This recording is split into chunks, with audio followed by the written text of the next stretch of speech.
কবিগুরু রবীন্দ্রনাথ ঠাকুরের আজকে জন্মদিন। আজকে তাকে নিয়ে কিছু কথা বলতে গেলে প্রথমেই যেটা মাথায় আসে যে তিনি শুধুমাত্র একজন কবি নন, he is the soul of our Bengali culture. আজকে তার লেখা জনগণ মন থেকে শুরু করে অসংখ্য রবীন্দ্র সঙ্গীত যেগুলো রয়েছে, everything he created still feels alive in our heart.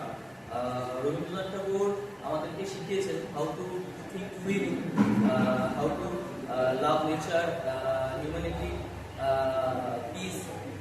Rabindranath Tagore Shantiniketan প্রতিষ্ঠার মাধ্যমে আমাদেরকে বুঝিয়েছেন education is not only about books, it's about becoming a better human being.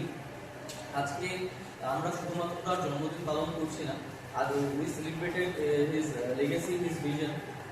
আজকে কবিগুরুকে নিয়ে কিছু কথা বলতে গেলে প্রথমেই আমার মাথায় যেটা আসে তার লেখা যদি তোর ডাক শুনে কেউ না আসে তবে একলা চলবে।